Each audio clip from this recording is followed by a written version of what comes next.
Hola, ¿qué tal? Bienvenidos a la clase número 8 de literatura para UNAM.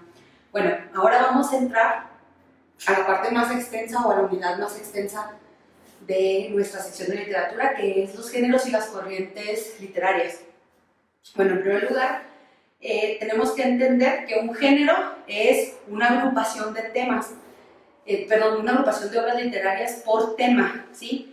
Pero también se puede hacer por medio de la estructura, ¿no? Y del lenguaje. Obviamente el tema siempre es lo más importante, o por lo menos de esa forma, es porque fue una forma aristotélica, ¿sí? Aristóteles fue el primero que se puso a tratar de, pues de categorizar, de acomodar, ¿no? De ordenar todo esto para su estudio. Entonces, por eso tenemos esta forma de entenderlo desde hace mucho tiempo, ¿no? Entonces, por eso aquí ven en la definición que dice agrupación de obras literarias por tema, luego por estructura, tema y lenguaje. O sea, no, porque ¿por qué otra vez tema? Bueno, es que el tema es casi siempre, ¿no? Esto sería, de alguna forma, ¿no? El tema es épica, el tema es lírica, el tema es drama, ¿sí? Pero después de eso, otra vez podemos volverlo a estructurar o a organizar, perdón, más bien, ¿no? Por medio de un subtema o el tema justamente que se trate dentro de ese rubro, ¿sí? Luego, estos son los rasgos que tenemos a revisar, que ya los mencionamos. Estructura o la forma, ¿sí? ¿Qué significa eso, no? ¿Cómo se escribe la épica? ¿En prosa o en verso? ¿Cómo se escribe la lírica? ¿En prosa o en verso?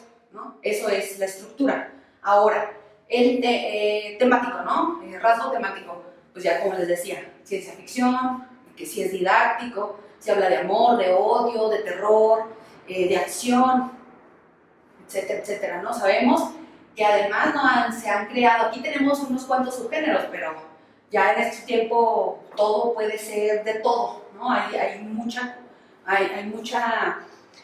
pues, mezcla de tanto temas como hasta estructuras. Puede que estructuras se estén creando prosas con versos, ¿no? Siempre hemos visto en la novela se puede hacer un montón de cosas. Bueno, y la adecuación lingüística, y esto lo va a determinar el contexto, ¿sí? El lenguaje que se va a utilizar, cómo se va a utilizar justamente la sintaxis y las palabras, eso lo va a decidir el contexto, ¿okay? Bueno, vamos a ver, tenemos los tres subgéneros principales, que es la épica, la lírica y la dramática. Me atrevería a decir que también la narrativa debería estar aquí, sin embargo en la guía lo acomodaron de otra manera y pues vamos a intentar seguir este estilo, ¿sí? Para nosotros seguir de forma correcta con la línea de la guía. Pero recuerda, ¿no? Que a lo mejor va a venir en alguna pregunta que digas de qué género es un párrafo, ¿no? Un fragmento, y una de las opciones sea narrativa, y puede que esa sea la respuesta correcta. Ahorita más o menos voy a decirte, ¿no? Qué es lo que necesitas saber rápidamente sobre el texto narrativo para que con este video logres contestar la pregunta, ¿no? Obviamente vamos a hacer otro video donde se explique paso a paso o de forma más específica, ¿no? Qué cosas vienen en la novela y en el cuento. Pero bueno, tenemos aquí entonces la épica. Sí, la épica viene del griego epos, que significa narración o relato, ¿sí? Entonces, no digas, ay, pues entonces el texto narrativo, bueno, pues mira, por algo están aquí, ¿no? Es cosa nada más de relacionar el porqué de los porqués, ¿no? Entonces, aquí tenemos que viene del griego epos, que significa narración o relato. Su estilo es objetivo, ¿por qué? Porque busca narrar o relatar los hechos, ¿no? Los hechos llevados a cabo por un héroe. Por lo general siempre busca que estos hechos que se narran sean de alguna forma heroicos, ¿no? Que se estén relatando desde el punto de vista de un personaje que atraviesa las adversidades y logra transformar su destino, Sí, entonces por eso, como podemos ver, relatos heroicos de transformación, ¿no? Aquí vamos a ver, como por ejemplo un poema épico, la Ilíada, ¿no? Si conocen la Ilíada, es la primera obra literaria de nosotros los occidentales, ¿no? Y es un poema, es una poesía, ¿no? La Ilíada. Bueno, que relata los hechos, lo que llegó a ser Aquiles, ¿no? En los últimos 10 días del asedio a Troya, ¿no? También, ¿qué otra cosa vamos a ver? El autor, ¿no? El escritor, es un intermediario entre el lector y la historia, es un narrador, está narrando, ¿no? Y dijo esto, y entonces dijo aquello, ¿sí? Bueno, en la épica, sus subgéneros tenemos la epopeya, el poema épico, los cantares, los romances, y como puedes ver aquí, la novela y el cuento. Estos dos pertenecen a el texto narrativo, y lo que puedo decir hasta este punto es que dentro de la novela y dentro del cuento, como característica principal es que la historia es ficticia, ¿sí? Incluso las novelas históricas, aunque tengan cierto grado de verdad, siempre el autor trata de pues meterle un poco de su cosecha, ¿no? Entonces, porque si no, pues sería más bien un reportaje o algo por el estilo, ¿no? Manteniendo la línea del género.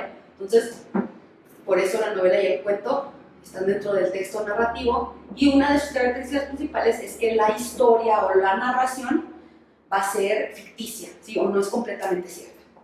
Bueno, ahora tenemos la lírica, ¿no? Aquí también viene de la palabra griega lira, que es un instrumento de cuerda, podemos pensar más o menos como en una guitarra, ¿sí? ¿Y por qué se volvió esto? Bueno, recuerda, ¿qué características tiene la poesía? Metro, ritmo, ¿no? Principalmente, metro y ritmo. Entonces, el metro, bueno, la rima, ¿no? Que es una consecuencia del ritmo. Entonces, el metro y el ritmo, ¿no? Tiene que ver con la música, ¿no? Entonces, la poesía siempre ha tenido que ver con la música. Olvidé decir, perdón, la épica siempre o por lo general está escrita en verso, a menos de que ya sea novela o cuento, la vamos a encontrar escrita en prosa, ¿no? Escribir en prosa es la escritura común, ¿no? Escribir de corrido sin pensar en el metro o en el ritmo que tiene la escritura. Regresando, lírica, ¿no? El estilo es subjetivo. ¿Por qué el estilo es subjetivo? Bueno, porque aquí en la poesía, como hemos visto, lo que busca el autor es expresarse, ¿no? Expresar su interior. Entonces, pues, el mundo se vuelve con muchos matices, ¿no? No podemos pensar que al leer estamos entendiendo completamente lo que está queriendo decirnos el autor, sino que, pues, cabe muchísimas ideas, muchísimas posiciones, ¿no? Ver la verdad del autor desde pues, el lente de cada quien. Y pues como ya sabemos, por ser poesía, relata pasiones humanas, ¿no? Aquí, ¿qué es lo que vamos a encontrar o cuáles van a ser los temas? Pues todo lo que tenga que ver con pasiones humanas, ¿no? Eso significa que se puede hacer una poesía de política, ¿no? De tecnología, ¿no? Si a ti te apasiona tu teléfono, le puedes escribir un relato, ¿no? La pasión que sientes por tenerlo, ¿no? No sé, al chocolate, a lo que tú quieras, ¿no? A lo que el autor quiera. Y bueno, tenemos por último el género dramático, que ya les he mencionado, que drama significa acción, ¿sí? Bueno, cualquier acción es drama, ¿no? De acuerdo a la etimología griega. Entonces, aquí, ¿qué es lo que vamos a ver dentro de las obras dramáticas? Dentro de las, pues sí, obras dramáticas, pues obras teatrales, ¿no? Representaciones teatrales. ¿Qué es lo que busca el teatro? Pues representar, justamente, ¿qué es lo que va a querer representar? También es extenso lo que se quiera, ¿no? El interés general. Se pueden hacer obras de teatro sobre pasos médicos, ¿no? Todo puede ser representado, entonces todo puede caber dentro del drama, asimismo de la lírica y también de la épica, ¿no? Entonces, como pueden ver, nada más es la forma, el tema, la estructura, y el lenguaje que use va a determinar qué es lo que estoy haciendo. Bueno, entonces también una de las formas en las que se escribe pues serían diálogos, ¿no? Entonces sería, pues sí, usar un poco de prosa y diálogos, ¿no? También se puede tal vez hablar en verso, sería también incluir. Pero en definitiva, o lo que se nos va a preguntar en nuestro examen va a ser pues lo que viene aquí en el pizarrón, ¿no? Obviamente todo lo que dije sobre las fusiones que se pueden hacer, pues es información extra, ¿no? Bueno, aquí dentro de los subgéneros de la lírica encontramos himnos, odas, elegías, églogas, canciones, sátiras.